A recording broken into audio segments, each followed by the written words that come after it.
Sungguh kami berlindung kepadamu dari godaan setan yang terkutuk. Bismillahirrahmanirrahim. Dengan menyebut namamu ya Allah, yang maha pengasih, maha penyayang. Allahumma salli wa sallim wa barik ala sayyidina Muhammad wa ala alihi wa sahbihi ajma'in, amma ba'd. Seluruh hadirin yang hadir di Zoom dan juga yang mengikuti live di YouTube streaming, semoga Allah memberikan rahmatnya lewat keutamaan ilmu kita hari ini. Apalagi kita hari ini bahas tentang fadilatil faridah, keutamaan ibadah-ibadah yang fardu, wabil khusus salat fardu. Begitu ya, Mam? Kita mulai dengan membaca niat bersama-sama. Bismillahirrahmanirrahim. Nawaitu an aqlubal ilma lubabul hadis li ahsanil adabi zahiran wa batinan fardan lillahi ta'ala. Ya Allah, sungguh kami mohon dengan menyebut namamu, mohon izin darimu dengan pertolonganmu, dan pada akhirnya kami serahkan kepadamu hasilnya ya Allah, karena kami lakukan ini untuk mentaati perintahmu. Kami belajar kitab Lubabul Hadis tentang keutamaan ibadah fardu untuk memperbaiki adab kami zahir dan batin karenamu ya Allah, semata-mata karenamu ya Allah. Maka mohon izin dan maafkan dosa-dosa kami, juga dosa anak-anak, dosa suami, dan dosa ayah, ibu, dan guru-guru kami. Allahumma iftah lana hikmataka warzuqna fahman nabiyyin wa hifdzal mursalin wa ilhamal malaikatil muqarrabin wa sallallahu ala sayyidina Muhammad wa ala alihi wa sahbihi wa baraka wa sallam walhamdulillahi rabbil alamin. Bismillahirrahmanirrahim. Oke, semuanya para Zoomers ya, para YouTubers, kita mulai babul Rabi Asyara, bab yang ke-14. Bisa juga dibantu share screen untuk teksnya kalau memang memungkinkan ya. Al-babul Rabi Asyara, bab 14. Setelah kemarin full kita belajar tentang bab apa ini? Amaim, sorban, puasa. Dan sekarang kita belajar tentang yang fardu. Ini sistematika kitab Lubabul Hadis ya. Pertama ilmu, kemudian dikir-dikir, hal yang sunnah-sunnah. Baru kemudian sekarang kita belajar tentang ibadah yang fardu. Fi fadilatil faridah. Tentang keutamaan ibadah yang fardu. Bu Yuli, waalaikumsalam warahmatullahi wabarakatuh ya. Tentang keutamaan ibadah fardu. Ibadah fardu kita lakukan sebagai bentuk kewajiban kepada Allah. Tapi Allah masih memberi pahala. Karena saking baiknya Allah. Ya, jadi saking baiknya Allah. Mestinya kalau wajib itu ya nggak dapat pahala. Tetapi Allah memberi pahala dan itu berupa ini tadi ya, keutamaan ibadah fardu. Coba kita lihat apa kata beliau Rasulullah Shallallahu Alaihi Wasallam tentang kefarduan dalam ibadah kita. Hadis pertama. Qala Nabi Shallallahu Alaihi Wasallam. Telah bersabda Rasulullah Shallallahu Alaihi Wasallam, Bunyal Islamu ala khamsin. Bunia dibangun, al-Islamu bangunan Islam ala khamsin atas 5 hal. Jadi bangunan Islam itu agar kita mudah memahami. Islam itu apa sih? Islam itu agama. Agama itu apa? Sangat abstrak agama itu. Maka kemudian Rasulullah mengumpamakan kayak bangunan. Gitu. Islam itu kayak rumah. Rumah tipe berapapun. Islam juga begitu, ada Islamu tipe berapa, tipe minimalis, tipe maksimalis, tipe apa adanya, atau tipe menengah. Sama seperti bangunan. Karena bangunan, dia juga punya beberapa unsur untuk agar rumah itu tegak berdiri. Maka Rasulullah memberi perumpamaan, bunia dibangun, al-Islamu, bangunan Islam atau rumah Islam itu, ala khamsin atas 5 hal. Jadi ada 5 unsur pembangun dalam Islam. Kalau tidak ada 5 unsur ini, Islam tidak bisa tegak. Kalau tidak ada 5 ini, Islam akan roboh. Islammu, rumahmu itu akan roboh. Yang pertama, syahadati an la ilaha illallah wa anna Muhammadar Rasulullah. Ini seperti pondasi. Syahadati yaitu engkau bersumpah, yang engkau ucapkan dan engkau yakini kebenarannya dalam hati. Jadi tidak sekedar engkau berbicara, tapi engkau meyakininya. Semakin lama kita yakini, kita perbarui terus syahadat ini, dan engkau bersumpah bahwa sesungguhnya la ilaha, tidak ada Tuhan yang tak sembah, yang tak cintai, dan tak jadikan satu-satunya tempat aku bergantung illallahu, kecuali Allah. Wa anna, dan sesungguhnya Muhammad dan Nabi Muhammad Rasulullah adalah utusan Allah. Itu pondasinya. Jadi engkau harus mengucapkan ini, membenarkan dalam batinmu, lalu meyakininya. Meskipun engkau belum sepenuhnya bisa melaksanakan, tetapi engkau berusaha terus sekuat tenaga untuk ini. Bahwa ini pondasi. Gitu. Ada pondasi cakar ayam, ada pondasi sepatu, ya. Ini lantai berapa? Kalau Islam itu lantai 5. Lantai 5. Di Islam itu seperti bangunan berlantai 5. Pondasinya mesti kuat ya, pondasinya mesti kuat. Yang kedua, wa iqamis sholati, dan istilahnya iqamah, menegakkan as-sholati, sholat. Ini apanya nih? Ini pilarnya. Setelah engkau punya pondasi yang kuat, untuk mempunyai bangunan berapa lantai tadi? 5 lantai. Lalu dibikin slope, setelah slope ya, dibikin tiang-tiang, pilar-pilar. Pilarnya ini apa? Sholat. Di pondasinya itu syahadat, tidak tampak. Syahadat itu engkau ucapkan, tapi keyakinanmu ini tidak akan tampak. Tidak tampak. Tidak. Kalau kita sama-sama, ya misalkan ya, maksudnya sama-sama orang biasa gitu, kita tidak tampak bahwa sekuat apa Islam kita. Itu tidak tampak karena pondasi itu nggak tampak. Tapi kita benar-benar harus jaga, pondasiku mesti kuat, syahadatku harus kuat. Karena bangunan nanti berapa lantai tadi? 5 lantai ya. Yang kedua pilarnya itu sholat. Sholat juga jumlahnya yang wajib ada 5. 17 rakaat. 17 kali kita Allahu Akbar, membesarkan Allah. Yang itu untuk terima perintah itu Rasulullah harus Mi'raj, melalui berbagai macam materi, setelah melalui penderitaan yang teramat sangat, derita di atas derita, derita di atas derita, sudah dalam titik nol, titik terendah dalam kehidupan Nabi ketika beliau ditinggal oleh Khadijah, Sayyidatina Khadijah, sangat sedih. Lalu Allah hibur dengan hiburan apa itu? Sholat. Jadi sholat itu hiburan Allah untuk Rasulullah. Pada kekasihnya, kamu tak kasih bisa ketemu aku Muhammad, aku bisa menemuimu dan kamu bisa menemuiku anytime. 5 waktu dalam hari-harimu kamu bisa ketemu aku. Itu sholat.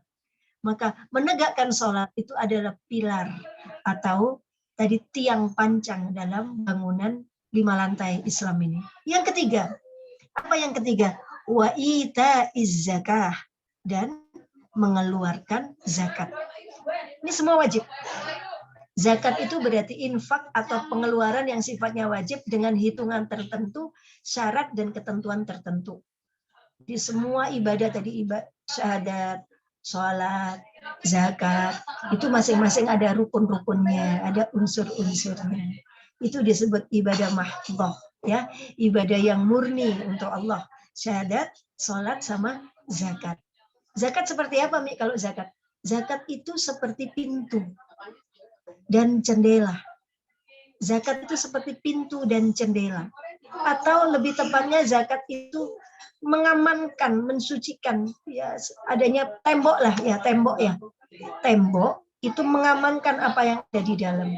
Zakat itu mengamankan diri kita, mensucikan diri kita, mensucikan harta kita. Kalau zakat fitrah, mensucikan jiwa kita. Jiwa kita ini kotor, pensucinya itu zakat fitrah. Dan harta kita itu kotor, pensucinya adalah zakat mal. Ada syarat dan ketentuan tertentu.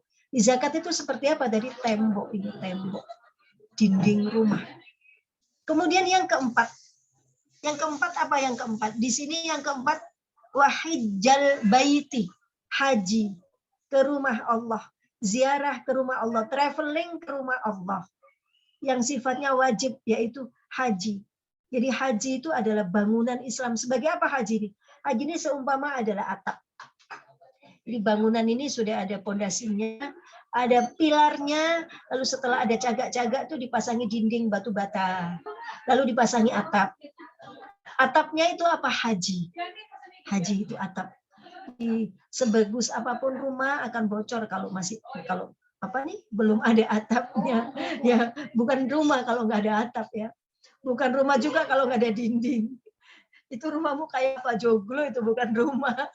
Karena tidak ada apanya, dindingnya. Nggak ada zakatnya. Dan yang terakhir, Wasaumi Ramadhana, dan puasa Ramadan. Puasa apaan puasanya? Puasa itu jendela dan pintunya. Dia menyehatkan, membuat rumah ini jadi sehat. Kalau zakat saja aman, suci, tapi tidak sehat. Menyehatkannya tuh pakai pintu sama jendela. Ada sinar dan ada udara yang masuk untuk sirkulasi hawa dan sirkulasi udara. Itu adalah puasa Ramadan. Sempurna udah bangunan rumah, tapi belum ada aksesoris, belum ada cat, belum ada gini nih hiasan-hiasan, belum ada. Ini bangunan dasar. Jadi kalau kita kemudian zakat, apa tadi? Syahadat. Sudah syahadat kan? Sudah. Syahadat itu langsung membedakan antara kita dengan orang non-Islam, itu syahadat. Abu Thalib yang sebaik itu sama Rasulullah. Baik banget Abu Thalib itu. Tapi beliau tidak bisa masuk surga karena tidak syahadat. Hanya kurangnya syahadat aja. Cinta sama Nabi, cinta banget. Beliau berani berkorban nyawa untuk Rasulullah. Tapi tidak ada syahadat. Jadi tidak bisa masuk surga. Dan kita, Masya Allah kita ini, Masya Allah rasanya bersyukur banget ya kita ini bisa apa? Ya inilah kita ini bisa syahadat yang tanpa harus ketakutan untuk syahadat. Yang kedua, sholat. Kita sudah syahadat, sudah sholat. Di rumahmu sudah ada tiangnya. Tapi suami aku nggak sholat. Ya bangunan Islamnya dia rapuh. Karena dia seperti bangunan, dia tidak ada tiangnya. Gampang oleng. Orang kalau nggak sholat itu otomatis nggak zakat. Sodako iya, tapi zakat tidak mampu. Beneran ini. Orang kalau sudah tidak sholat itu dia tidak mampu zakat. Tapi sodako mampu. Sodako itu sunnah. Sodako tidak mengurangi kewajiban zakat. Ya, sodako tidak, jadi orang rajin sodako itu belum tentu dia zakat ya. Sedang orang zakat itu fungsinya tadi kan bersih-bersih. Orang tidak sholat biasanya dia tidak zakat. Dan orang tidak zakat biasanya juga tidak puasa. Kotor. Jadi rumah ini cuma ada fondasinya doang. Bayangkan ada fondasinya doang. Lalu dia haji. Misalkan dia haji. Biasanya tidak berani haji yang kayak gitu ya. Nggak sholat tuh tidak berani haji. Kemudian dia haji, misalkan dia haji. Jadi ada fondasi sama atap. Roboh. Ya roboh lah. Nempel di mana atapnya kalau nggak ada tiangnya, nggak ada dindingnya. Nempel di mana dia? Itu seperti orang habis syahadat langsung haji. Makanya bangunan ini harus utuh tadi. Tapi ingat ya, ini belum ada kulkasnya, belum ada mesin cucinya, belum ada lantainya. Ini masih ya kayak Ka'bah gitu ya, kotak bangunan gitu. Cuma Ka'bah nggak ada jendelanya ya. Ini nanti ada jendelanya. Nah, ini sudah nomor satu, hadis nomor satu. Jadi Nabi Muhammad SAW bersabda begitu. Tahu nggak bahwa Islam itu dibangun atas 5 hal. Kalau kamu tidak melakukan 5 ini berarti kamu belum Islam. Kita yang belum daftar haji belum Islam. Kamu belum Islam. Kita yang belum zakat belum Islam. Kita sholat tapi tidak puasa, kamu belum Islam. Puasa tadi seperti apa? Jadi seperti jendela sama pintu. Tidak sehat rumahmu. Bangunan rumahmu ini tidak sehat. Tubuhmu tidak sehat. Tidak zakat, tidak suci. Kamu banyak penyakit tidak suci. Penyakit-penyakit hatimu berkerumun karena tidak zakat. Ya. Yang kedua, hadis kedua. Ini rasanya sudah penuh ya. Udah paham ya? Yang kedua, ini sudah fardu ya, fardunya 5 itu. Yang kedua, waqala sallallahu alaihi wasallam. Bersabda Rasulullah sallallahu alaihi wasallam tentang salat. Shallu khamsakum wa zakku amwalakum wa sumu syahrakum wa hajju baita rabbikum tadkhulu jannata rabbikum bighairi hisab. Gimana Mi caranya masuk surga tanpa hisab nih? Caranya ini sederhana, sepertinya sederhana. Coba kata Rasulullah, sholatlah kalian khamsakum yang 5. Sholatlah yang 5. Jadi kalau kita belum 5, berarti kita tidak bisa masuk surga. Karena sholat itu minimal 5. Sejak kapan? Sejak kita balik, kita wajib sholat 5. Kalau hari itu tidak sempurna sholatmu 5, kamu wajib memenuhinya. Membayar atau melunasinya sampai genap sehari berapa? 5. Dhuhr, asar, maghrib, isya, subuh. Jadi sholatnya belum 5 berarti kita belum Islam. Shallu khamsakum, sholatlah di 5 kalian. Wa zakku, dan zakatlah, zakatilah amwalakum, harta kalian. Zakatilah atau bersihkanlah harta kalian. Itu perintah. Jadi kalau hartamu belum keluarkan zakatnya, berarti hartamu itu masih kotor. Kotor, gampang terkena musibah, gampang hilang karena bukan milikmu, masih kotor. Wasumu syahrakum. Jadi sholat berapa tadi? Sholatnya mesti 5. Kalau sholatnya belum 5, belum bisa masuk surga. Kalau belum 5 harus dipenuhin sampai 5. Mulai balik sampai sekarang sholatnya harus genap 5. Kalau nggak 5, Mi, saya dohor, asar tadi nggak sholat, tapi saya sholat duha. Nggak berarti duhamu nanti bisa tercatat, bisa sampai ke Allah setelah engkau penuhi dohormu. Belum bisa ini kecatat kalau dohormu belum selesai. Makanya apa tadi? Bahwa ini harus genap 5. Mohon ini dijadikan panduan dasar bahwa sholat itu harus 5, tidak boleh kurang. Ini ya.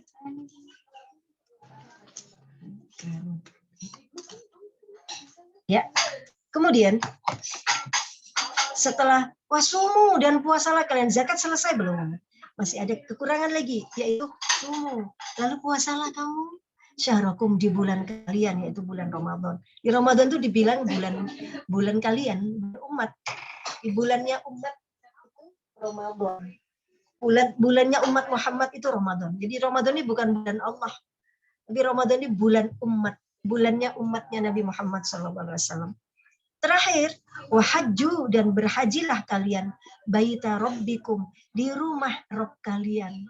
Allahumma shalli ala Muhammad. Ya Allah, semoga Allah kasih kesempatan kita menziarahi rumahnya. Amin. Setelah itu, tadkhulu, kalian akan memasuki jannata rabbikum, surga Rabb kalian, bi ghairi hisabin, tanpa hisab.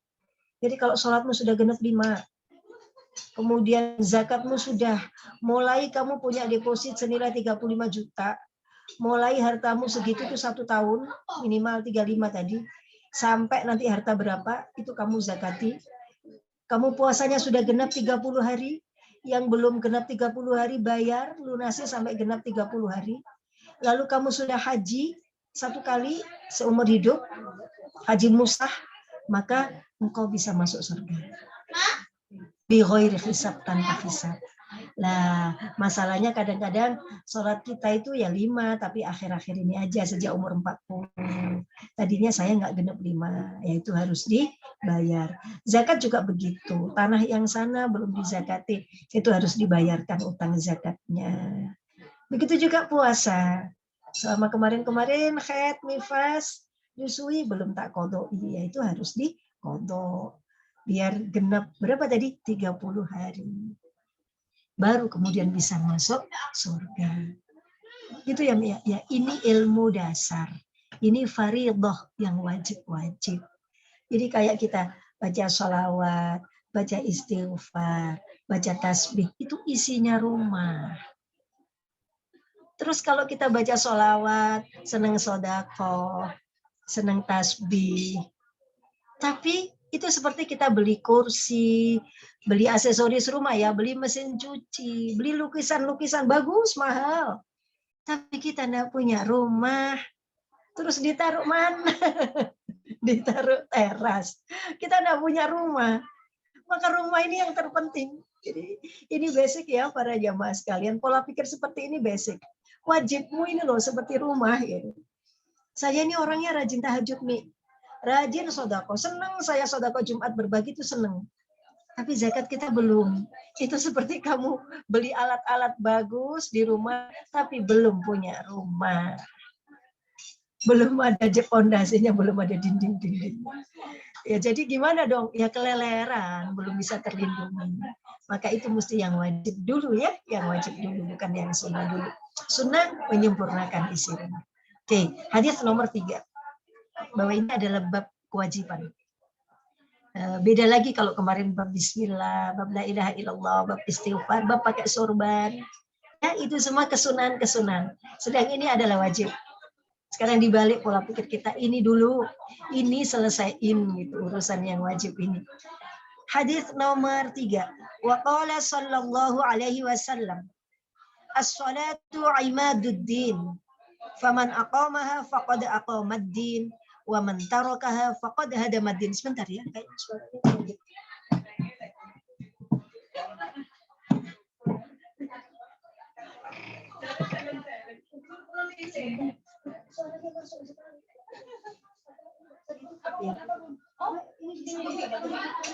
Coba ini masukkan.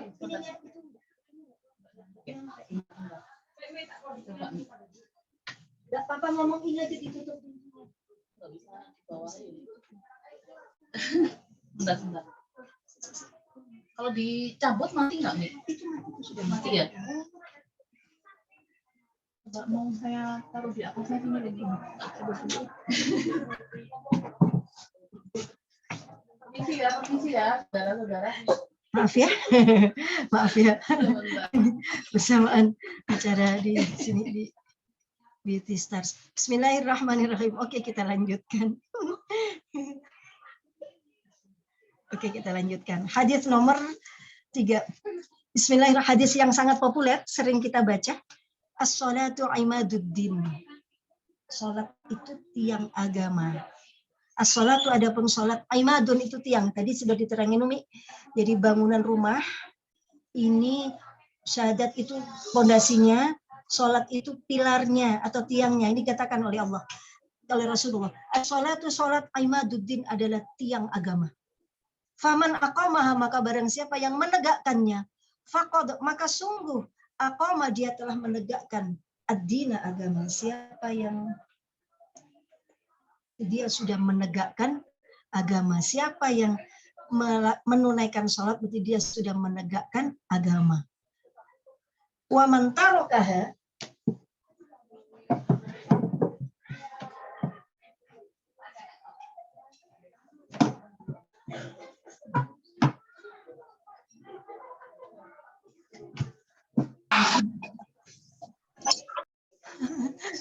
nggak kelihatan ya? Kelihatan, Bu. Kelihatan ya? Kelihatan ya? Wa man tarakaha, dan siapa yang meninggalkannya, faqad, maka sungguh dia hadamaddin, dia telah merobohkan agama. Ancamannya seperti itu. Barang siapa yang mendirikan sholat, maka dia sudah menegakkan agama. Jadi kayak kita-kita ini orang biasa seperti ini, kita berjuang untuk Rasulullah, untuk menegakkan agama itu ternyata dengan sholat. Begitu kita sholat, berarti kita sudah menegakkan pilar ini, menegakkan agama ini. Menegakkan agama ini. Faman aqamaha faqad, maka sungguh. Begitu gede pahalanya orang sholat itu, seperti dia menegakkan agama. Waman tarokah, dan barang siapa yang meninggalkan, maka sungguh dia merobohkan agama. Jadi kalau kemudian kita marah-marah, kamu jangan hina Islam ya. Aku nggak rela nabiku hina-hina. Aku nggak rela agamaku diinjak-injak. Sebetulnya yang menginjak-injak agama, yang merobohkan agama itu kita sendiri. Kita sendiri. Sekarang kita hitung dalam satu RT atau satu dasawisma 10 rumah, berapa orang yang tidak sholat? Dalam satu keluarga kita, mudah-mudahan semuanya sholat. Amin Allahumma, insya Allah kalau HMC atau seluruh jamaah ini mah sholat ya, udah sholat. Nah, dengan tidak ada yang tidak sholat, itu berarti dia merobohkan. Rubuh agama ini, pelan-pelan akan roboh bangunan Islam ini kalau orang Islam tidak sholat. Jadi sesungguhnya yang merobohkan agama itu bukan orang lain, tapi kita sendiri. Maka sekarang betapa besar jasanya kita yang sholat dengan baik, itu kita sudah berjasa. Maka Allah berterima kasih tadi, ngasih pahala karena engkau sudah menegakkan agama ini dengan sholat 5 waktu. Faqad hadamaddin, akan sungguh dia telah merobohkan agama, masya Allah. Ya. Kemudian yang keempat, ini hadis ini rasanya jadi apa ya? Kita kalau sholat itu rasanya itu jadi dalam keadaan apapun sholat. Bisnismu tidak jalan, rumah tanggamu tidak jalan, itu bisa diduga bahwa itu karena pilarmu roboh. Pilar rumah tanggamu itu roboh. Pilarnya apa pilarnya? Pilarnya itu sholat. Sejak kapan kamu tidak sholat? Sejak kapan suamimu tidak sholat? Sejak kapan anakmu tidak sholat? Itu seperti kamu merobohkan agama ini pelan-pelan. Agama dalam rumahmu akhirnya tidak tampak keberkahannya. Nggak tampak bahwa kita beragama kalau kita tidak sholat. Naudzubillah min dzalik. Jadi sholat itu perkara itu tadi perkara bangunan agama. Seperti gini-gini, tapi ini perkara bangunan agama. Sholat ya. Maka jangan sampai kita ikut andil dalam mempercepat hari kiamat, atau kalau agama roboh kan sudah terjadi kiamat ya. Jangan sampai kita ikut andil dalam itu tadi, merobohkan atau mempercepat robohnya agama dengan tidak sholat. Dalam keadaan apapun, benahi sholat kita, benahi. Katanya Al-Quran, iya Al-Quran juga, sholawat juga, istighfar juga, tapi lebih penting dan itu sholat. Benahi sholatmu, benahi sholatmu. Bagaimana cara engkau menjawab panggilan Allah? Begitu Allah menjawab panggilanmu. Gitu. Yang keempat, waqala sallallahu alaihi wasallam. Ini tentang perempuan nih, tentang perempuan. Al-mar'atu, adapun perempuan, idza sholat, ketika dia sholat, khamsaha.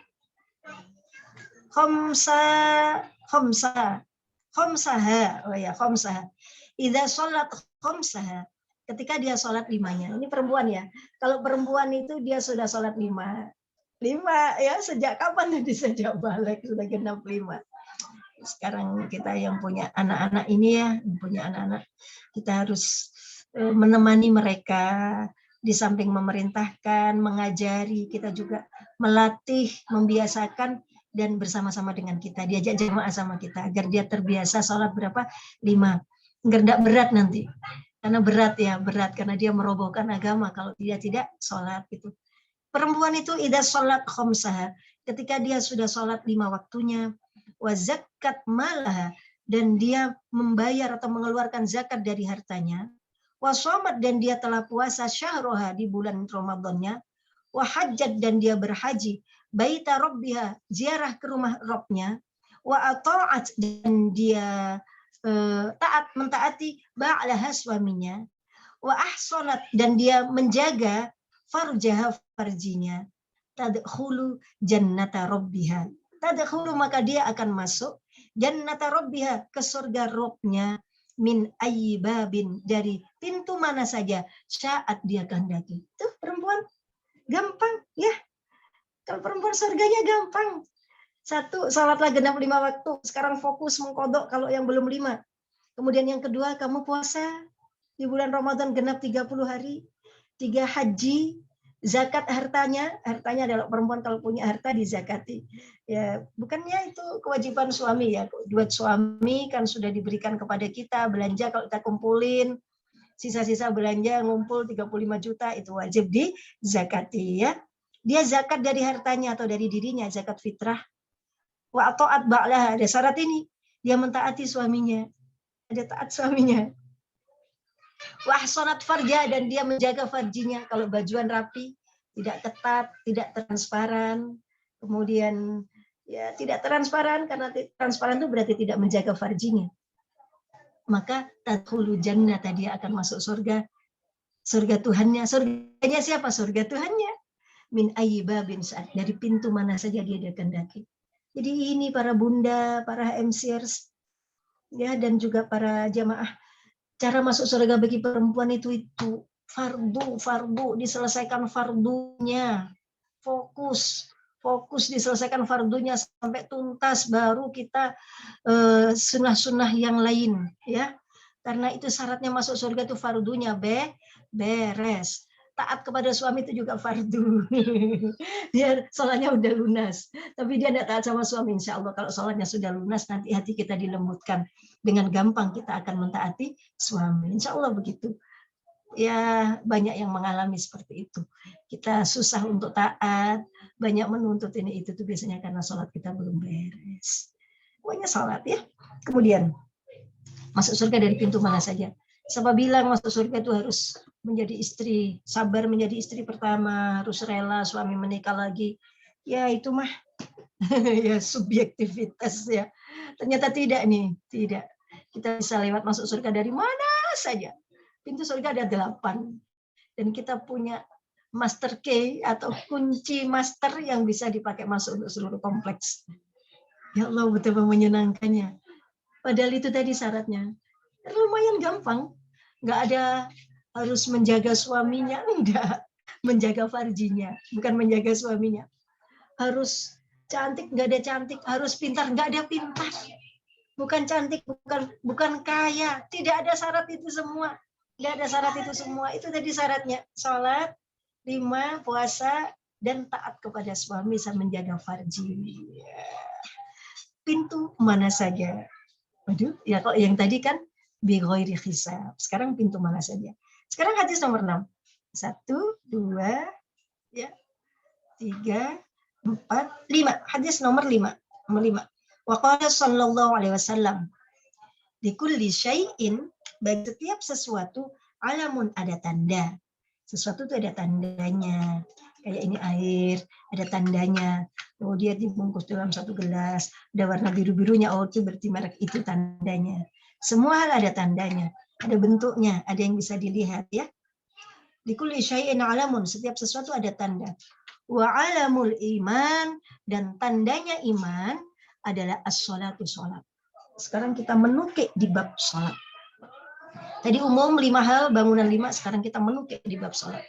Setiap sesuatu ada tandanya, ada benderanya, ada lambangnya. Dan lambang iman itu sholat. Nggak bisa kita mengklaim diri kita Islam kalau kita tidak sholat. Jadi kita masih belum sempurna Islam. Bukan kafir. Kita nggak kafir. Tapi kita belum sempurna Islam karena kita belum sholat. Bisa masuk surga? Belum bisa. Lu kan tergantung rahmat Allah. Iya, tapi kan Allah sudah kasih tahu caranya. Caranya tadi wajibnya harus selesai. Wajibnya mesti 5. Tadi puasanya mesti 30, zakat, haji. Itu yang wajib-wajib. Pola pikir seperti ini kita biasakan ya. Kita biasakan pola pikir fikih gini ya, kita biasakan. Tanda iman adalah sholat. Kalau semakin bagus sholatmu, berarti semakin tinggi imanmu. Semakin bagus engkau merawat sholatmu. Jadi sekarang bukan cuma sholat wajib, kau juga jamaah. Kau juga qobliyah ba'diyah. Kau juga duha. Kau juga tahajud. Kau juga, apalagi kau juga sholat tasbih. Semakin bagus, semakin banyak sholat yang kau lakukan, berarti semakin tinggi keimananmu. Semakin tinggi keimananmu. Ya itu sholat kok masih kayak gitu. Nah, kalau sholat masih kayak gitu, itu bukan salah sholatnya. Bukan salah sholatnya. Pasti ada beberapa hal dalam sholat yang tidak kita penuhi. Mungkin cara sujud kita salah, tetapi kita tidak sadar. Tapi dengan tambahan-tambahan sholat sunnah, insya Allah Allah akan tunjukkan itu. Ya selama ini, ya teman-teman kita, jamaah itu kalau dengan ibadah-ibadah sunnah yang dilakukan itu, nanti Allah akan membuat dia tuh makin cinta gitu. Karena Allah mencintai dia gitu. Jadi dia tuh makin cinta sama Allah. Dia dengan rela melakukan sesuatu, dengan rela dikasih jalan gitu. Oh, jadi Fatihahku salah ya. Ada saja yang menunjukkan bahwa sholatnya selama ini ada yang salah. Nah, itu nanti lama-lama dia makin dekat sama Allah, makin cinta sama Allah. Caranya dengan apa tadi sholat. Jadi kalau ada yang bertanya, ya, hidup saya berantakan, keluarga saya berantakan, benahi sholatmu. Benahi sholatmu. Sholat itu harus 5 sehari. Apa kamu sudah memenuhinya? Kalau belum, benahi dulu sholatmu. Lakukan yang wirid-wiritan atau ijazah-ijazah yang lain atas dasar yang benar. Dasar yang benar adalah ini. Benahi dulu sholatmu. Wajibmu dan puasamu. Sholatmu dan puasamu. Nanti yang lain itu akan ngikut. Yang lain akan ngikut. Maka hisab kubur, ahli siksa kubur juga begitu. Kalau sholat kita beres, yang lain juga beres. Kita lanjutkan lagi ya. Sholat sekarang. Wa qala sallallahu alaihi wasallam, ittaqullah fis shalah. Ittaqullah fis shalah. Ittaqullah fis shalah. Ittaqullah fima malakat aymanukum. Ittaqullah fid dha'ifain al-mar'atil armalah wasabiyil yatim. Ini wasiat Nabi ketika beliau mau sentuh. Di detik-detik wafatnya Rasulullah. Ketika beliau sudah ada bersandar di pangkuan Aisyah. Beliau berwasiat, itu wasiatnya Nabi. Jadi ketika roh itu sudah jalan dari kaki, lutut, ketika sudah sampai perut, Nabi itu berwasiat seperti itu. Ittaqullah fis shalah. Wahai, takutlah kalian. Jadi yang diingat Nabi kita. Yang diingat Nabi kita, umatnya. Takutlah kalian akan sholat. Betul sholatmu. Jaga sholatmu. Takwa itu seperti menjaga. Jagalah sholatmu. Takutlah kalau sholatmu itu kurang. Sampai 3 kali Nabi bilang. Nggak cukup 1. Benar ya? Benar. Jaga sholatmu. Takutlah sama Allah. 1 kali tidak sholat itu siksanya 1 uqab atau 8.000 tahun. 800 tahun sampai 8.000 tahun. Uqbun 8.000 tahun. 1 kali tidak sholat itu siksanya 8.000 tahun. Takutlah engkau gitu. Takutlah engkau akan sholat. Ittaqullah fis sholat. Jaga sholat ya. Jaga sholat ya umatku. Jaga sholat umatku. Seolah-olah Nabi tahu. Sholat seperti ibadah yang paling remeh, yang paling sederhana. Allah sholat. Tapi itu ibadah yang berat dilakukan oleh umatnya untuk istiqomah. Maka Nabi perlu berpesan 3 kali. Berulang-ulang. Dan itu ketika nafas beliau sudah tersengal-sengal. Sengal-sengal sudah melewati fase yang Israel alaihissalam minta izin. Sudah melewati fase yang Malaikat Jibril memberi berita Muhammad. Apa yang diperbuat Allah, apa yang akan diperbuat untuk Muhammad, malaikat sudah berbaris menunggu ruhmu di langit yang pertama. Apalagi pintu surga sudah dibuka Muhammad, surga berhias untuk menerima kehadiran ruhmu. Apalagi belum puas. Apa yang kau inginkan Muhammad? Aku ingin jaminan dari Allah tentang umatku. Aku nggak bisa jawab, kata Jibril. Jibril tanya pada Allah. Muhammad nanya apa yang bisa dijamin oleh Allah, maka Allah menjawab, seluruh umatnya masuk surga. Jibril pun menyampaikan kepada Rasulullah, seluruh umatmu akan masuk surga. Illa man aba, kecuali yang menolak. Kemudian Nabi Muhammad tersenyum, baru hatiku tenang. Dan surga tidak akan dimasuki oleh siapapun kecuali oleh umatmu lebih dulu. Terima kasih Jibril. Sekarang aku mau nyawaku dicabut. Aku rela setelah aku merasa aman bahwa umatku nanti akan masuk surga semua. Dan sekarang setelah itu proses itu berlalu, lalu Israel mencabut ruh beliau pelan-pelan. Yang 70 kali diringankan dari nyawa orang mukmin yang baik. Itu pun Rasulullah masih merasa kesakitan. Apa ini? Mahadha ya Israel. Apa ini Israel? Itu sakarot. Hadhihi sakarot. Ini sakarot. Sakit Israel, sakit. Innalil mauti sakarot. Innalil mauti sakarot. Sungguh dalam kematian itu ada sakit, ada sakarot. Ini tidak sakit Muhammad. Ini sudah tak ringankan 70 kali. Umatku apakah mengalami hal yang sama? Lebih sakit. Berhenti. Israel, aku tidak mau. Sebelum kau timpakan sakilni, berikan untukku lebih berat lagi, semua sakarat umatku timpakan kepadaku, kata Rasulullah. Sakilni, beratkan lagi Israel. Maka Aisyah melihat, radhiyallahu anha melihat betapa seluruh tubuh Nabi bergelimang keringat yang besar, banjir keringat tubuh Rasulullah, menahan sakitnya sakarat. Sakit seluruh umat beliau tahan. Beliau minta, bebankan kepadaku seluruh sakit sakarat umatku, bebankan kepadaku. Proses itu dilewati beliau. Kita terus yang dipikir. Dan setelah roh itu sampai ke perut, beliau masih pesan lagi, ittaqullah fis shalah. Sungguh takutlah kamu kepada Allah tentang salat ya. Takut ya, siksanya sangat berat kalau kamu tinggalkan itu. Jaga salatmu, jaga salatmu. Sampai 3 kali kemudian, wattaqullah, ittaqullah, takutlah kalian kepada Allah. Fima malakat aimanukum, tentang siapa yang ada dalam tanggung jawabmu. Budak-budakmu, anakmu, pembantumu, karyawanmu, pegawaimu. Salat mereka juga tanggunganmu. Fima malakat aimanukum, semua yang masuk ke dalam tanggung jawabmu. Salat mereka juga tanggung jawabmu. Jaga salat mereka. Ajaklah salat anakmu. Ajaklah salat pembantumu, karyawanmu. Fima malakat aimanukum. Itu beliau mau sedang. Ketika tadi nafas sudah tersengal-sengal, sudah satu-satu dan keringat sudah banjir. Kemudian, ittaqullah fid dha'ifain. Takutlah kepada Allah tentang 2 golongan orang yang lemah. Jadi Kanjeng Nabi berpihak pada orang lemah di ujung umurnya. Siapa itu? Al-mar'atil armalah, janda, perempuan janda yang tidak punya suami. Takutlah, kasihani mereka, jagalah mereka. Wasobiyil yatim, dan juga anak-anak kecil yang yatim. Ya Allah, itu disebut oleh Rasulullah. Salat. Wasiat terakhir Rasulullah tentang apa tadi? Salat. Salat kita dan salat siapapun yang ada dalam tanggung jawab kita. Jadi sekali lagi, semua masalah, semua musibah itu ujungnya, kalau Allah itu cinta sama kita, ujungnya adalah bagaimana cara kita memperlakukan sholat. Ya. Allahumma sholli wa sallim ala sayyidina Muhammad. Sekarang hadis nomor 6. Wa qala sallallahu alaihi wasallam, "Shallu kama ra'aitumuni usolli."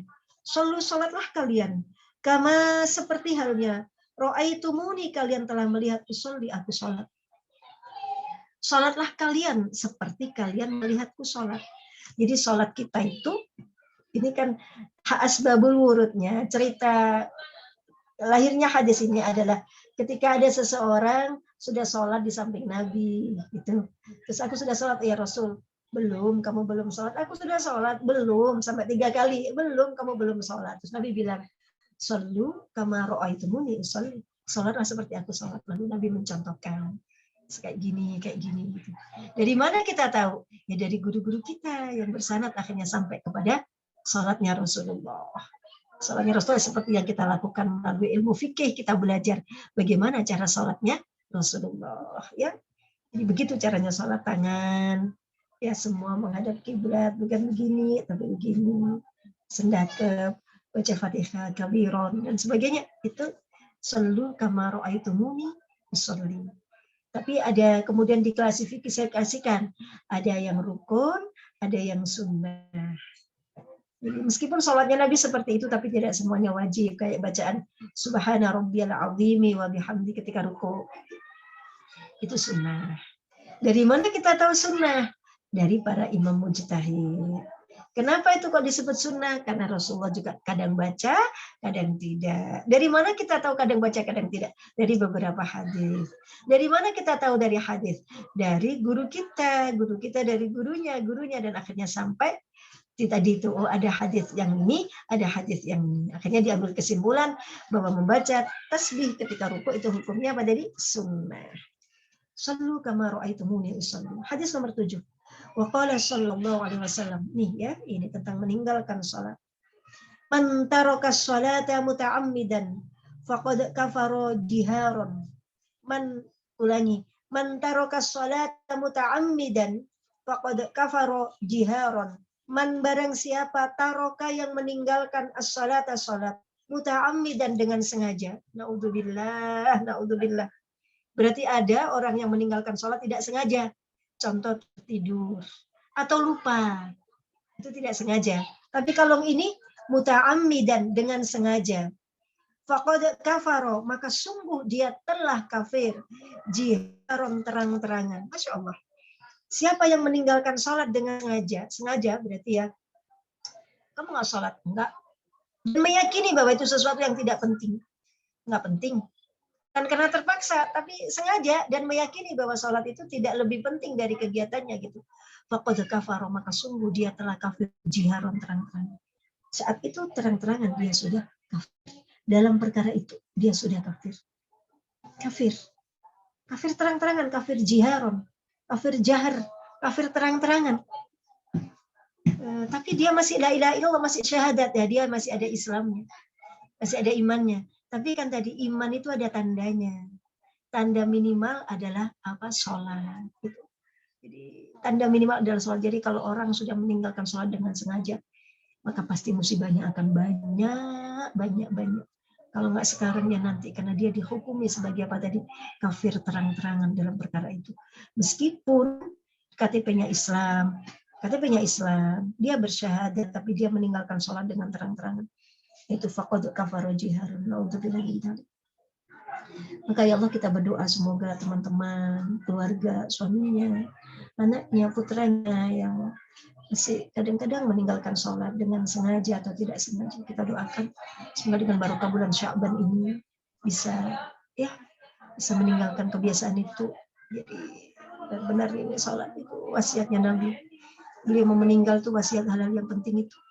Kalau orang mau meninggal tuh kan pasti wasiatnya hal-hal yang gimana kan sudah Nabi bisa ngomong. Pasti sesuatu yang sangat penting. Di sholat itu sesuatu yang sangat penting.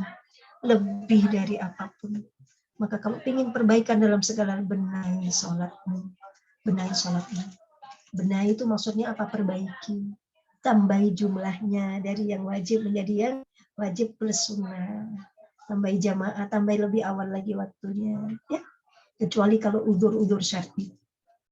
Kemudian nomor 7. Waqala sallallahu alaihi wasallam. Nih, tentang keutamaan sholat 5 waktu. As-shalawatul khamsu. Adapun sholat yang 5, kafaratun menjadi kafarat atau penebus. 5 kepada apa yang bainahunna antara sholat yang 5 itu. Majtunibat selagi dia dijauhi al-kabairu dosa-dosa besar. Jadi sholat yang 5, dohor, asar, maghrib, isya, subuh, itu menjadi kafarat. Bahkan ketika tidak melakukan apa-apa, kamu habis sholat terus nggak ngapa-ngapain, blas. Nggak melakukan apa-apa kebaikan, tapi kamu sholat, itu sudah bisa cukup untuk menebus dosa-dosamu selama antara subuh sampai zuhur. Subuh ya, habis jamak subuh, terus kita nggak ngapa-ngapain, diam, tok tidur, nggak nyapa-nyapa blas. Nah, nggak nyapa-nyapa itu kan ya dosa ya, karena menghabis-habiskan waktu dengan tidak bermanfaat. Itu bisa habis dosa itu, dengan nanti kita sholat duhur. Selama kita jauhi dosa-dosa besar. Dosa besar itu ada 10 antara lain tuh ya. Durhaka pada orang tua atau pada suami, syirik, meninggalkan sholat, puasa, zakat, haji, kemudian berbohong. Apalagi membunuh. Selama kamu tidak membunuh, selama kamu tidak bohong, berzina, selama kamu tidak zina, meminum minuman keras atau narkoba, selama kamu tidak minum khamr, itu dosa besar. Tidak bisa dengan sholat 5 waktu. Kemudian apalagi ya, memakan harta haram, harta riba, mencuri, dan sumpah palsu atau keluar dari barisan. Selama itu tidak kamu lakukan atau memutus silaturahim juga masuk kategori ini. Memutus silaturahim itu dosa besar. Ramadan, kalau ada orang kita benci kepada seseorang, tetap sempatkan minta maaf. Sebenci apapun kita, Ramadan. Karena jangan putus, kamu jangan memutus. Jangan memutus. Karena ya itu termasuk kategori dosa besar. Dan tidak bisa hapus dengan apa tadi sholat 5 waktu. Selagi kita jauhi dosa-dosa yang top premium seperti tadi, habis itu. Contoh ya, kita lihat suami orang, menikmati kegantengan suami orang, itu habis. Selagi kita sholatnya beres gitu, sholat aja, sholat itu habis itu. Kita mungkin marah sedikit gitu, cerewet sama anak, itu habis dosanya dengan sholat 5 waktu. Asal sholat ya, sholat. Kadang-kadang kita seolah-olah sholat tapi tidak benar-benar sholat. Jamaah habis itu. Maka perhatikan orang-orang yang jamaah, yang rutin jamaah 5 waktu. Nanti kan pelan-pelan sama Allah dijauhkan dari dosa-dosa. Dan hidupnya jadi enteng. Kenapa? Karena dosanya habis. Dosanya habis dengan sholat. Ya. Masya Allah. Terus lanjutnya. Wal jum'atu ilal jum'ah. Dan sholat Jumat dari Jumat ke Jumat. Kafaratun sebagai penebus 5 bainahuma. Antara Jumat sampai Jumat. Sekarang sholat Jumat. Terus Sabtu, Ahad, Senin, Selasa, Rabu, Kamis. Itu ya. Dosa-dosa kecil yang terjadi antara Jumat dan Jumat itu sebaik ditebus dengan sholat Jumat. Dosa-dosa kecil menengah antar waktu tadi ditebus dengan sholat. Kalau dosa-dosa antar seminggu sekali ditebus dengan sholat Jumat. Wa ziyadatu salasati ayyamin, dan ditambahin lagi 3 hari. 10 hari berarti 10 hari, seminggu plus 10 plus 3 hari. Dosa 7 hari plus 3 hari berarti dosa 10 hari. Habis dengan sholat Jumat. Syaratnya dosa apa tadi? Dosa kecil, dosa menengah. Selagi tidak melakukan dosa-dosa apa? Besar. Dosa besar nggak bisa hapus dengan itu ya. Meninggalkan puasa nggak bisa hapus dengan sholat fardu ya. Harus dikodok puasanya. Meninggalkan zakat tidak bisa, harus dikodok zakatnya. Jadi seperti ini. Di sholat itu bersih benar. Dia membersihkan kita dari dosa. Bahkan ketika habis salam, assalamualaikum warahmatullahi wabarakatuh, assalamualaikum warahmatullahi wabarakatuh, udah selesai. Itu minimalis ya, minimalis. Itu sudah bisa untuk menghapus dosa kecil. Menengah, selagi engkau jauhi dosa besar. Masalahnya kadang-kadang kita ini dosanya itu jenis dosa-dosa yang besar. Apa contohnya? Bohong, durhaka pada suami, meninggalkan sholat yang dulu-dulu yang belum beres, meninggalkan puasa, terus apa lagi? Enggak zina sih, tapi deket-deket zina. Apa contohnya? Tangan mau pakai lihat hal-hal aurat besar orang lain, lihat bokep, itu kan termasuk zina-zina begitu itu, ngomong-ngomong yang mengarah ke syahwat-syahwat, itu zina, itu dosa besar. Dan itu harus ditambahin dengan taubatan nasuha, tidak cukup tadi ya. Tapi sholat itu benar-benar, kalau kita sholat nanti Allah akan jadi dosa yang besar tadi, akhirnya turun derajatnya jadi dosa menengah. Dengan cara apa itu? Dimudahkan kita untuk mengqadha, mengingat dosa kita, bertaubat secara banyak. Itu caranya begitu. Kemudian hadis nomor 9. Wa qala sallallahu alaihi wasallam, man jama'a baina salataini min ghairi uzrin faqad ata baban min abwabil kabair. Nih, siapa yang suka merangkep salat ya?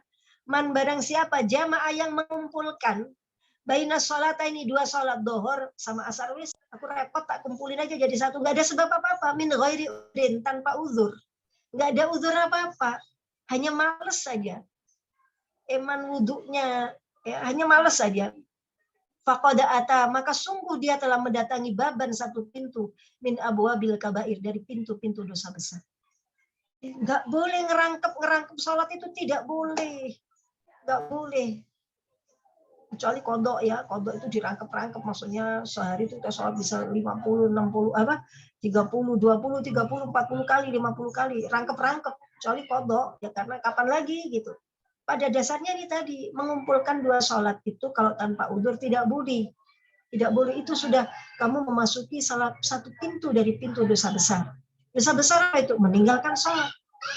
Karena rawan gitu itu, kamu jadi kayak meremehkan sholat, jadi kayak ngeremehin, ya nggak sih? Gampang lah nanti bisa dijamak, dikumpulin. Itu ngeremehkan, pertama ngeremehkan, kemudian meninggalkan. Naudzubillah min dzalik. Wallahu a'lam bishawab. Selesai hadis tentang keutamaan sholat. Jadi para jamaah benar-benar sholat itu sesuatu yang sangat perlu, sangat basic ya untuk kita benahi di dalam hidup kita agar permasalahan-permasalahan itu beres, tapi dengan cara yang benar. Kadang-kadang kita ya itu tadi ya, mementingkan pokoknya yang penting sholawat aja bisa masuk surga. Ya memang, tapi dengan syarat ketentuan tadi yang fardu, basicnya tadi, bangunan rumah ini rumah gitu. Dan kalau rumahmu belum ada apa-apanya, kamu beli sholawat, beli istighfar, beli apa ya, gimana naruhnya di mana begitu ya. Wallahu a'lam bishawab. Terima kasih, silakan Mam Nizam. Ya. Kembali ke host kita ya. Ya, baik. Masya Allah, tabarakallah. Terima kasih Umi atas pemaparannya tadi, luar biasa sekali ya, keutamaan tentang ibadah fardu. Baik, kita masuk ke sesi tanya jawab ya. Sepertinya di kolom chat Zoom belum ada yang bertanya. Mungkin kita biar lebih interaktif. Ada yang ingin raise hand, silakan. Bisa langsung di-unmute mic-nya. Ada yang ingin bertanya, silakan. Saya Bu Eti. Oh, silakan, Ma'am Eti. Assalamualaikum warahmatullahi wabarakatuh. Ya, silakan, Mam. Waalaikumsalam. Tadi tentang sholat yang dikumpulkan, itu saya sepertinya pernah membaca hadis bahwa Rasulullah itu pernah mengumpulkan dua sholat tanpa suatu alasan. Pernah saya baca gitu, tapi ya tidak setiap saat. Pernah mengumpulkan sholat dalam hadis ya, tapi saya lupa hadisnya. Itu mengumpulkan dua sholat, zuhur sama asar. Itu tidak dalam kondisi hujan, juga tidak dalam kondisi bepergian. Sepertinya ada gitu. Itu bagaimana dengan hadis itu? Apa memang benar-benar? Nah, kalau ada sokeh apa derajatnya gitu? Yeah. Itu aja mungkin. Tentang sholat yang dikumpulkan itu tadi. Misalnya. Ya, baik. Mungkin tadi yang ditanyakan Mam Eti itu ada hadis yang mengatakan bahwa pada saat itu Rasulullah pernah mengumpulkan 2 sholat. Apakah hadis tersebut sahih atau doif gitu? Beliau tidak tahu apakah hadis tersebut sahih atau doif gitu, Umi. Terima kasih. Rasulullah pernah mengumpulkan 2 sholat. Iya pernah, tetapi ada uzur. Ada uzur waktu itu. Uzurnya waktu itu terbatasnya air karena dalam kondisi perang, dalam kondisi perjalanan. Jadi waktu itu adalah perang Ahzab. Jadi bukan karena tidak ada uzur, ada sebab. Maka itu para ulama juga ada yang berpendapat bahwa mengumpulkan sholat itu, misalkan ya, kita dalam keadaan yang sangat sibuk, kayak manten, jadi manten, kemudian itu yang bersambung gitu waktunya. Dan kalau copot-copot ini rasanya tidak mungkin. Ini kita boleh ada pendapat yang begitu. Kalau masyaqqah terlalu berat itu boleh dikumpulkan. Jadi alasannya apa? Alasannya adalah masyaqqah atau berat. Tapi tentu saja itu tidak bisa dipakai untuk semua orang karena itu termasuk uzur yang syar'i. Tapi secara umum ini hadisnya yang ini yang berlaku. Man jama'a baina sholataini min ghairi uzrin, tanpa uzur. Terus apalagi uzur yang boleh? Safar. Itu pun tidak semua safar. Safar yang lebih dari 85 kilo. Atau yang tanpa, yang kita tidak dalam kondisi safar. Safarnya tidak sampai 85 kilo. Tapi ternyata waktunya lama dan kita tidak bisa turun. Kayak kalau kondisi macet. Macet sehingga kita terpaksa nabrak sholat maghrib. Mulai belum asar, 2:30 kita sudah di jalan. Ternyata macet banget sampai maghrib mau habis, hampir isya kita belum bisa sampai rumah. Itu kita bisa mengumpulkan sholat. Meskipun tidak dalam keadaan pergi dan tidak dalam keadaan safar tidak, hujan juga tidak, tapi macet. Macet itu masyaqqah, sesuatu yang terasa berat, yang memberatkan. Daripada kita tidak sholat, kita kumpulkan sholat itu dalam satu waktu di mobil. Wudunya pun seadanya pakai air yang di aqua, kemudian kita cubes pakai jarum wudu gini aja. Nanti di rumah kita i'adah atau mengulang. Sama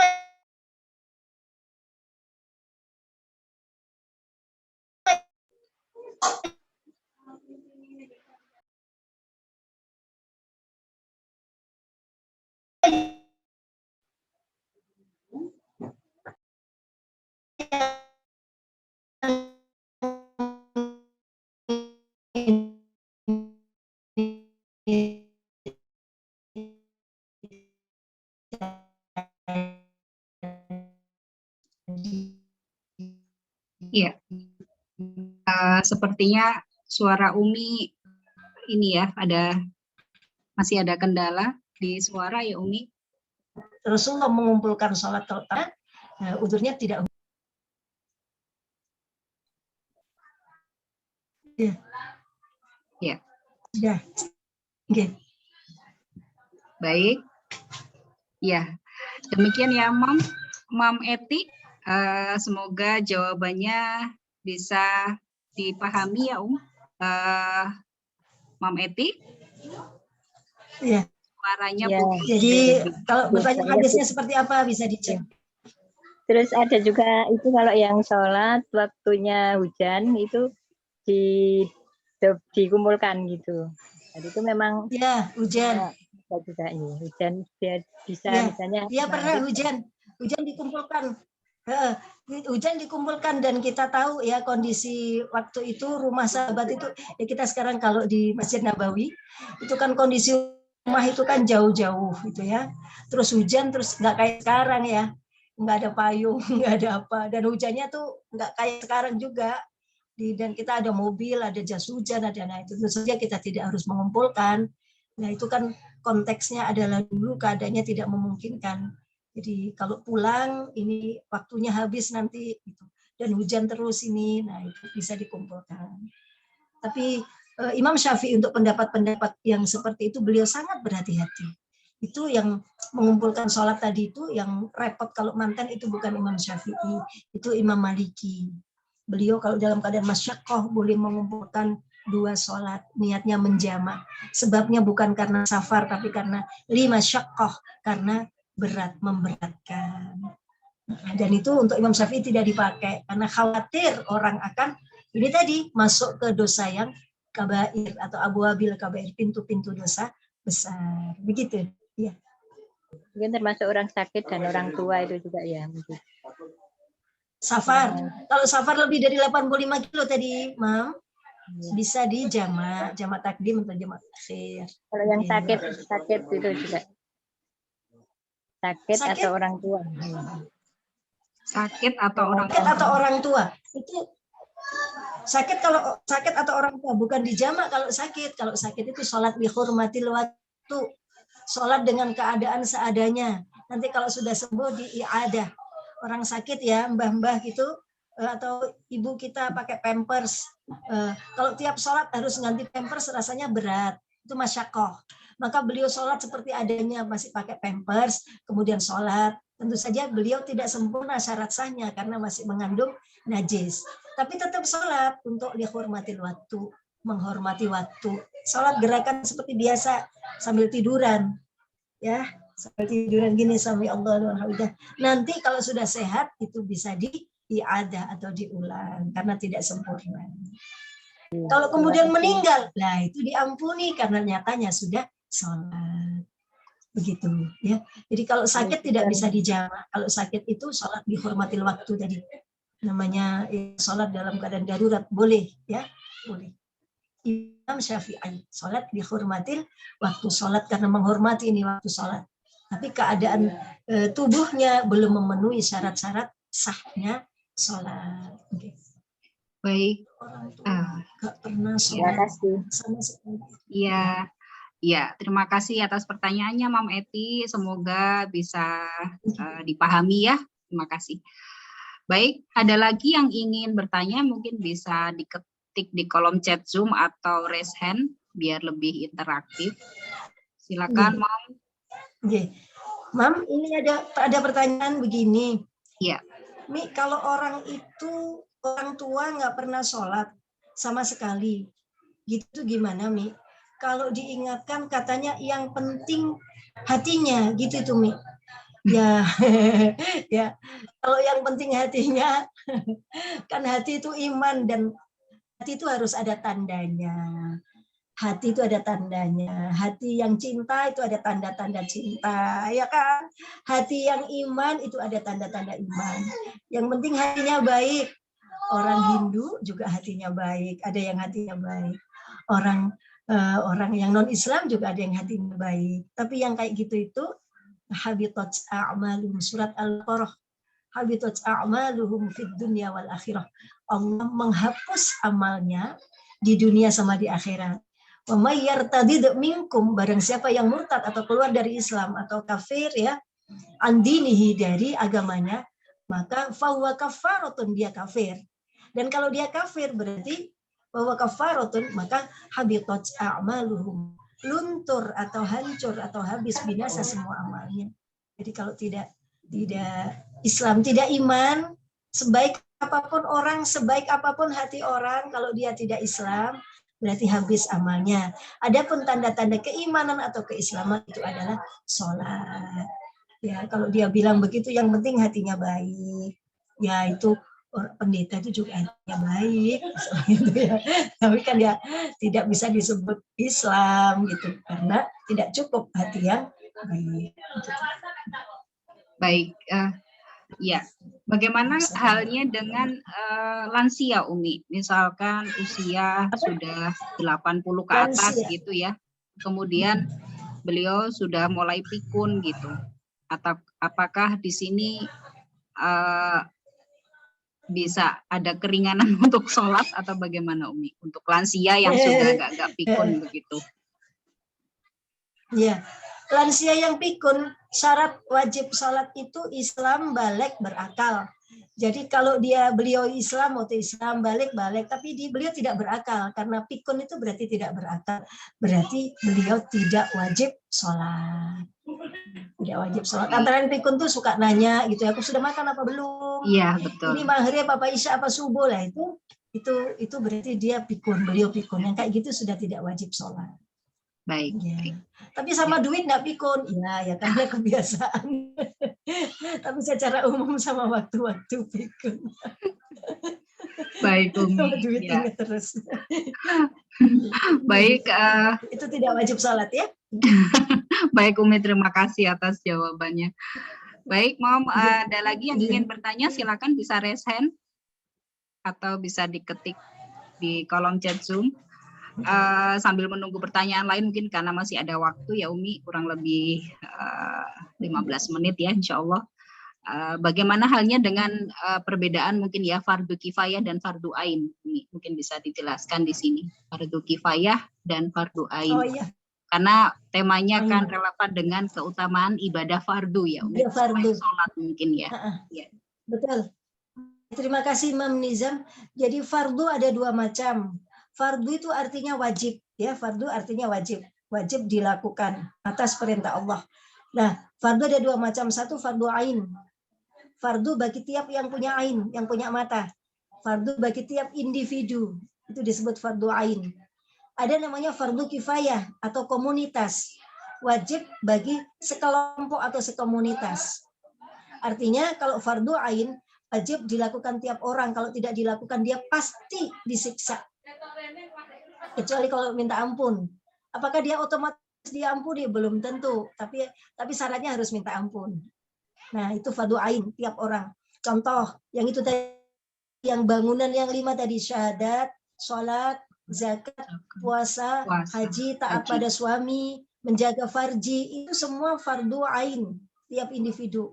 Mencari ilmu itu fardu ain. Apalagi tidak marah itu fardu ain ya. Nah, sekarang fardu kifayah, fardu atau kewajiban yang dibebankan bagi sekelompok orang. Contoh, kalau ada salah satu saja yang ngerjain, maka gugur kewajiban yang lain.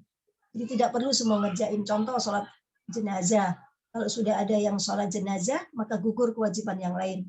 Tetapi yang melakukan ini nanti, dia menanggung atau mendapat pahala dari semua satu RT itu. Gitu. Itu apa tadi? Fardu kifayah. Sholat jamaah itu fardu kifayah. Kalau satu RT tidak ada yang sholat jamaah zuhur sama sekali, maka satu RT itu disiksa semua.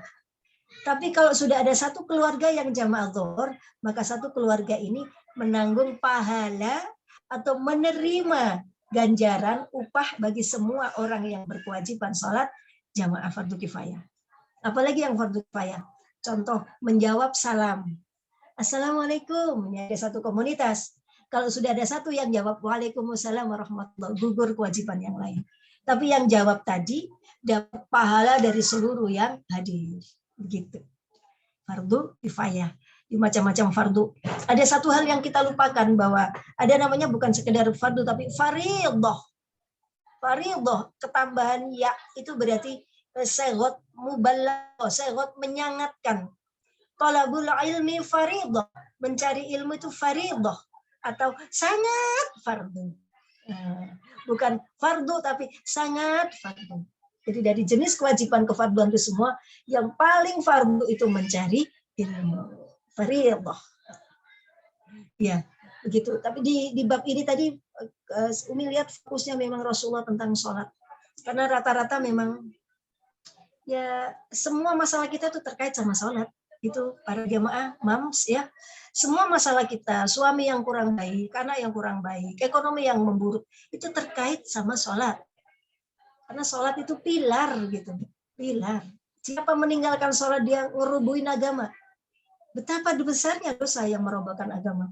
Ini mau sampaikan juga salah satu hadis ketika gini riwayat bahwa Nabi Musa alaihissalam pernah ya sama Allah disuruh lihat-lihat gitu. Lihat-lihat orang berbuat ini begini. Terus ada salah satu orang yang berbuat zina. Nabi Musa ditanya sama Allah, Musa enaknya diapain orang yang zina itu? Dimatikan saja ya Allah. Orang kok zina itu dosa besar, itu menjijikkan sekali. Terus Allah bilang, Musa, kamu tuh baru zina saja kamu sudah galak kayak gitu. Nanti umat Muhammad ada di zaman nanti, ini zaman Nabi Musa ya, Nabi Muhammad belum lahir. Di zaman nanti itu ada dosa itu yang lebih besar dari itu. Bahkan zinanya itu sama ibunya. Lalu dia punya anak, lalu dia membunuh anak hasil zinanya itu. Itu dosa tombok-tombok 3. Tapi dosa yang ini lebih besar dari itu. Waget Nabi Musa. Ya Allah, napa niku Gusti? Apa itu ya Allah? Dosa apa yang lebih besar dari zina sama ibunya? Kejam sekali. Dosa apa yang lebih besar dari membunuh anak hasil perzinaan? Dosa apa itu? Kata Allah. Tarkus sholah. Meninggalkan sholat. Meninggalkan sholat itu lebih besar dari zina sama ibunya. Dan lebih besar dari membunuh. Tapi kadang-kadang ya, kalau kita dengan entengnya meninggalkan tanpa merasa bersalah, itu kita tadi itu Bapak, selagi ditinggalkan dosa-dosa besar. Zina kita enggak, tapi kita meninggalkan sholat. Oh, catatan amal kita nanti kita setara dengan zina sama ibunya. Dan kita punya dosa membunuh. Nanti kita bisa klaim itu, bisa protes. Ya Allah, saya enggak pernah zina. Saya enggak pakai kerudung. Saya enggak pernah zina sama bapak kandung. Kalau itu ya. Saya enggak pernah membunuh. Membunuh gimana? Saya bikin membunuh nyamuk aja saya amit-amit gitu. Oh, kita tidak. Tapi kita meninggalkan sholat itu dosanya setara dengan itu tadi. Itu besar banget dosanya itu. Itu orang-orang yang meninggal zaman kerajaan-kerajaan Majapahit, kerajaan-kerajaan apa dulu, yang orang-orang dulu yang meninggal itu masih kemungkinan masih disiksa karena meninggalkan sholat. Selagi mereka berkewajiban ya. Kalau Majapahit mungkin belum berkewajiban sholat karena belum kemasukan dakwah. Tapi maksud saya orang-orang yang meninggal zaman dulu, orang-orang yang Islam, tapi meninggalnya udah lama banget, itu bisa masih disiksa kalau meninggalkan 1 kali sholat muta'ammidan dengan sengaja. Tadi loh, faqad kafara jiharun, sungguh dia telah kafir secara terang-terangan. Na'udzubillah min dzalik. Na'udzubillah min dzalik ya Umi. Baik, bagaimana halnya dengan melayat Umi? Apakah itu termasuk fardu kifayah? Melayat, takziah. Melayat, takziah. Ya, takziah apakah fardu kifayah? Ya, takziah itu hakul muslim alal muslim. Hak tiap muslim kepada yang muslim takziah. Takziah itu bukan fardu kifayah. Takziah itu fardu ain. Tapi kalau mensolati jenazah fardu kifayah. Takziah itu fardu ain. Jadi kita kalau tahu meninggal itu ya kita berkewajiban takziah. Oh maaf, bukan fardu ya. Takziah itu bukan fardu, dia sunnah muakkadah. Sunnah yang mendekati wajib ain. Kalau mensolatkan jenazah baru itu yang fardu kifayah. Sedang takziah itu bukan fardu. Takziah itu sunnah muakkadah. Kita tidak berdosa kalau tidak takziah ya. Tetapi pahalanya besar mendekati wajib. Karena sunnah apa jadi? Sunnah muakkadah. Yaitu di Madzhabul Arba'ah ya. Bab jenazah. Ya. Pahalanya tahu ya, pahalanya takziah itu kan kita dapat sodako seperti sodako emas 2 gunung Uhud. Gunung Uhud gunung yang sangat besar ya. Terdiri dari beberapa rangkaian gunung dan ada satu yang Uhud itu. Yaitu lebih emas 2 gitu. Mas tontonan ratusan ton. Baik. Mas Ali, Mas Bambang itu berapa kilo ya? Baik, jadi takziah atau melayat itu bukan fardu kifayah ya, Umi, melainkan sunnah muakkad. Sunnah muakkad. Baik. Muakkadah. Baik. Ya, di sini masih ada pertanyaan satu lagi ya, Umi, tetap dari Mom Eti. Diketik di kolom chat Zoom ini Umi, bagaimana menjalankan fardu kifayahnya sholat jamaah kalau kita tinggal sendirian di lingkungan atau masyarakat non muslim? Tinggal sendirian di masyarakat non muslim. Iya. Kalau masyarakat non muslim kan tidak berkewajiban sholat ya Bu Eti. Kalau masyarakat non muslim mereka tidak berkewajiban sholat ini ya. Tadi kalau enggak salah disebutkan sholat jamaah. Iya, jamaah fardu kifayah betul. Sholat jamaah itu menurut Imam Syafi'i fardu kifayah. Kalau menurut Imam Hambali fardu ain ya. Bagaimana menjalankan kewajiban di komunitas yang non Islam? Ya kalau komunitas non Islam kan tidak wajib sholat. Tidak wajib sholat. Jadi hukumnya karena fardu kifayah dan kita sendirian di situ, jadi berlaku kepada lingkungan yang sesama muslim. Kalau muslim kan berarti tidak jatuh kewajiban. Jadi hukum itu berlaku apa? Berlaku satu kelompok yang sama-sama Islam. Jadi kalau tidak Islam jatuhnya di mana? Jatuhnya bukan fardu lagi, tapi menjadi sunnah. Karena lingkungan kita tidak muslim. Atau kita cari lingkungan lagi yang terdekat, yang lingkungan muslim, kita cari jamaah di situ. Jadi berapa jarak sih itu? 40 rumah ke depan, ke kanan, ke kiri, ke depan, ke belakang. 40 itu termasuk komunitas itu 40. Jadi 40 rumah. 40-nya semuanya non muslim, ya berarti kita lingkungannya non muslim, berarti tidak tercapai syarat itu tadi, hukum fardu kifayah. Gitu. Ya, baik. Ya, baik. Demikian tadi, Moms. Alhamdulillah ya, pemaparan untuk tema kali ini luar biasa sekali. Mungkin temanya sudah sering kita dengar, sudah sering kita baca ya. Tapi di sini lebih mendalam lagi. Jadi jangan sekali-kali meremehkan ibadah fardu, terutama sholat ya Umi ya. Baik. Iya, betul. Ya, baik, baik Moms, tadi sudah di penghujung acara, izinkan saya untuk menyimpulkan dari kajian tema kali ini, yaitu keutamaan ibadah fardu, bahwasanya Islam didirikan atas 5 sendi ya Umi ya. Pertama syahadat, kedua sholat, ketiga zakat, keempat haji, dan kelima puasa. Kemudian sesuatu ada benderanya, dan benderanya adalah sholat. Baik, keutamaan ibadah fardu, ya, keutamaan ibadah fardu itu mengingat Allah, menjadi penolong, kemudian mencegah perbuatan keji dan mungkar, kemudian penghapus dosa, kemudian bentuk syukur kepada Allah, kemudian merupakan amalan utama, kemudian penghapus semua kesalahan, dan yang terakhir cahaya di hari kiamat. Demikian Umi. Baik, ya. Sekali lagi kepada para mom yang sudah bergabung, alhamdulillah di sini sudah bergabung dari Hijabus Mom Community Pusat, PR-nya Mom Nining Aidil ya. Terima kasih sudah bergabung. Kemudian Pak Moms dari Hijabus Mom Community Malang, kemudian dari non-member juga, non-member. Kemudian di sini juga alhamdulillah kita sudah masuki bab 14 ya Umi ya, dari kitab Lubabul Hadis. Iya, betul. Nanti kita menjelang puasa ini tanggal 13 ya Umi ya. Mudah-mudahan tanggal 13. Kemarin kita sudah bab puasa kan ya, waktu pertemuan yang lalu. Oke, Umi. Baik. Baik, mungkin sebelum ditutup, ditutup dahulu, kemudian nanti kita akan foto bersama ya Umi ya. Baik,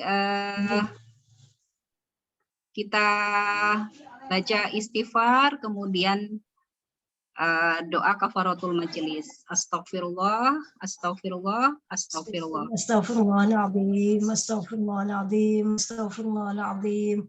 Subhanakallahumma wa bihamdik asyhadu an la ilaha illa ant astaghfiruka wa atubu ilaik.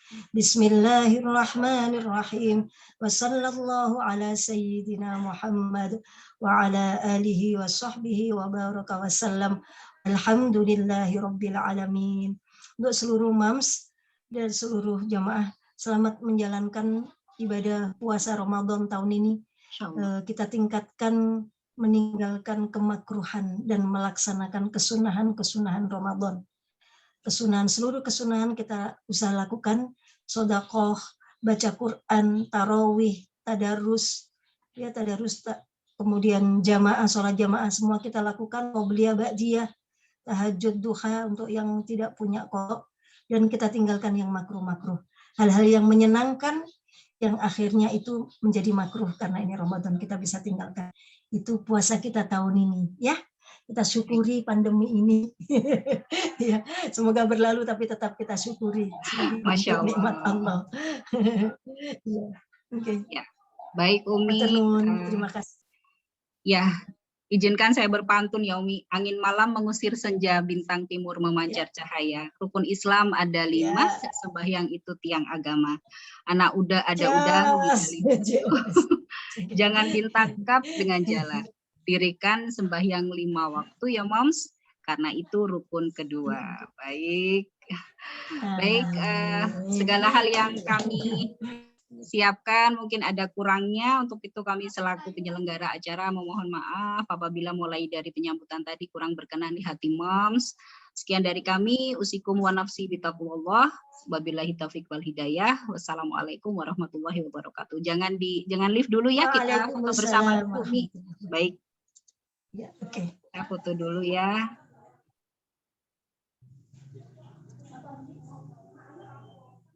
Sebentar.